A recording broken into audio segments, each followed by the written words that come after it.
Okay, so welcome back, or perhaps for the first time, to SignalTraditions. We are making our way through the Gospel of Matthew, seeing what wisdom we can glean from the way that he uses, that is, the Gospel author, uses Messianic prophecy. There's actually quite a lot to be gleaned from the New Testament's use of the Old Testament. Really fascinating stuff. Now, last time we were looking at Matthew chapter 1, and basically we got to this name Judah, which has a lot of, let's say, prophetic baggage with it. We talked about how Jesus is the Lion of the tribe of Judah. We went over this in Genesis 49 and Revelation 5. Actually, I've got Isaiah 50 up here. Let's say Genesis 49. 9, we'll start there. Judah is a lion's cub, and so on and so forth. And this is this famous prediction of kingship coming from the line of Judah. So, again, Matthew is establishing that Jesus fulfills this. Now, if we just, let's just jump back over here to Matthew chapter 1. So we're going to continue down the line here. And what I'm going to do is kind of gravitate towards places where Matthew is either quoting from or alluding to the Old Testament. Now, the next instance of this is right here. So we're dealing with Isaiah 7:14. So this is the famous prophecy of the virgin conceiving a child. Now, the context is Matthew, the voice of the narrator here, is saying, "Now all this happened that it might be fulfilled, which was spoken by the Lord through the prophet," that is, the prophet Isaiah, saying, "Behold, the virgin shall be with child, and shall give birth to a son. They shall call his name Emmanuel," which is, being interpreted, God with us. Okay, well, as Christians, we look at this and we say, wow, yes, Jesus is God with us. He is God in the flesh. So that is literally true in his case. That's the meaning of the name, right? Well, if we go back to Isaiah 7, we're going to see a little bit of complexity enter this picture. So let's pull that up, Isaiah 7. So this is actually a prophecy spoken to the king Ahaz. He is sitting in the seat of David. He is the representative of the house of David. Now, there's a prophecy given to Ahaz.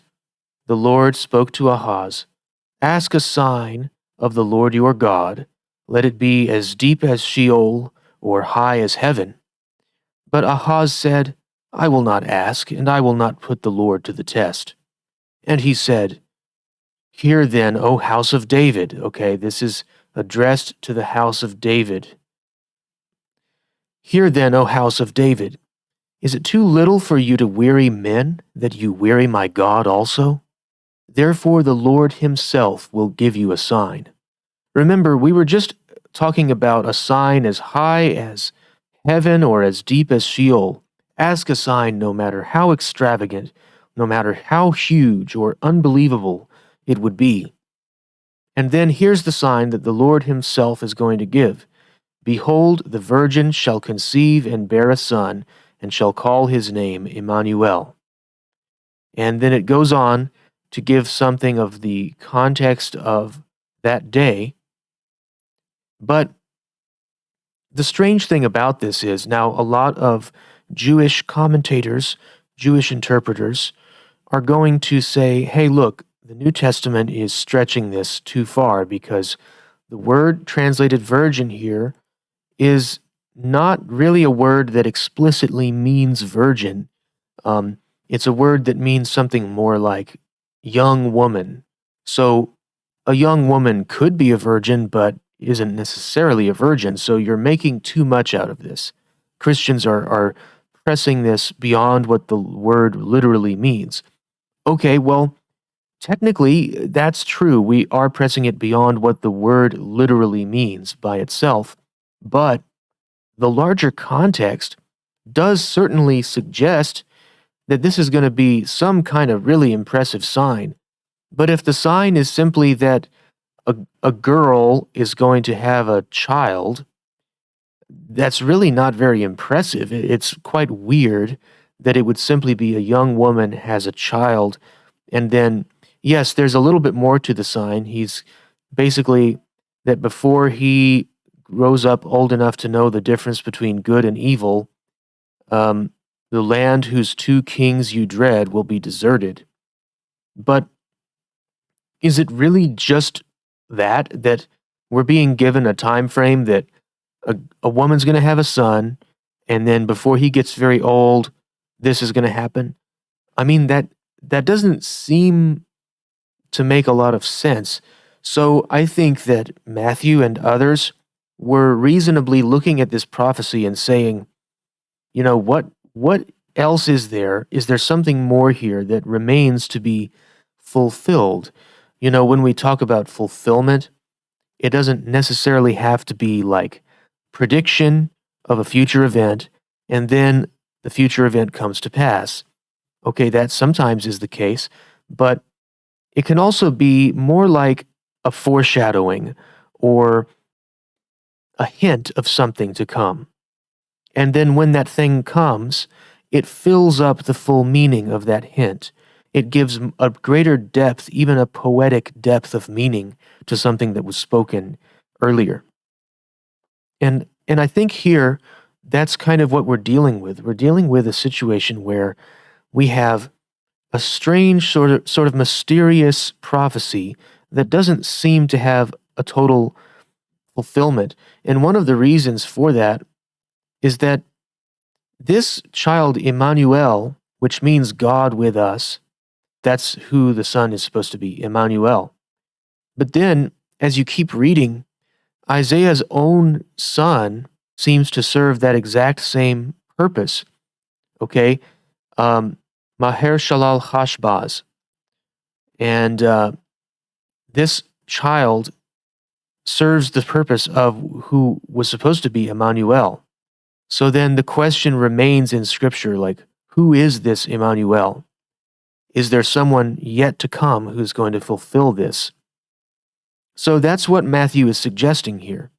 We just have to dig a little bit deeper and see what's going on in the larger context. Okay, let's keep moving. We're going to return to Matthew chapter 1. So we're going to keep going. And if you have questions about this or want documentation, like I said in the last video, please leave a comment. Okay, now here's another one. In Bethlehem of Judea, for this is written through the prophet. Oh, wait, okay, we need to get the context. So King Herod was trying to basically kill this young child who was born, and he gathered together all the chief priests and scribes of the people, and he asked them where the Christ would be born, because he basically didn't want this person to exist as a challenge to his own rule on the throne.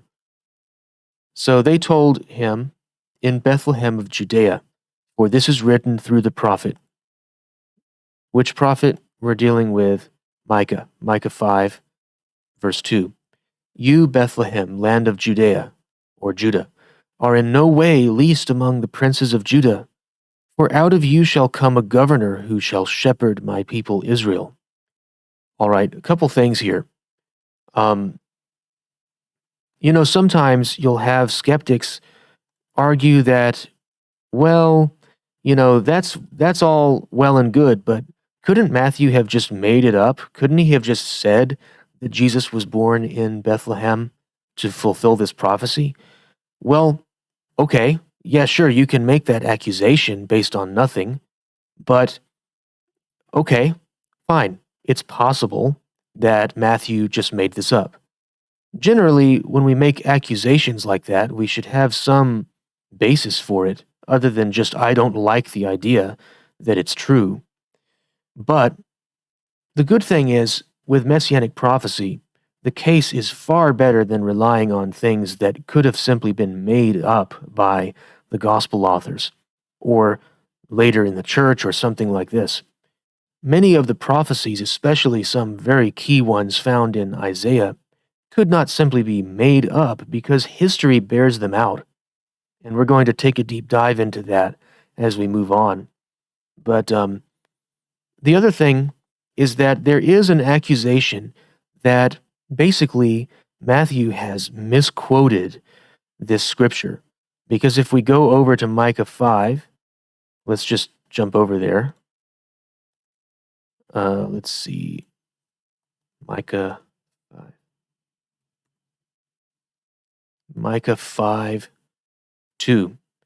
But you, Bethlehem Ephrathah, being small among the clans of Judah, out of you will come, wait a second, being small among the clans of Judah, but, didn't we just say that you're by no means least among the, let's see, what does he say? Are in no way least among the princes of Judah. So Matthew is changing it, right? Well, that's the accusation. But the thing is, Matthew is not even really the one speaking here. These are the chief priests and scribes. So he could just simply be accurately reporting what they said. So you can just take issue with the way that they said it. But, okay, fine, if you want to put this on the lips of Matthew, all that they're doing here is just saying it's a kind of respectful way of referring to Judah. No, it's actually not the least, because that's where the Messiah comes from. Okay, so we're going to end it there for now. If you like this type of content, just go ahead and subscribe and click the notification bell. Thanks for watching.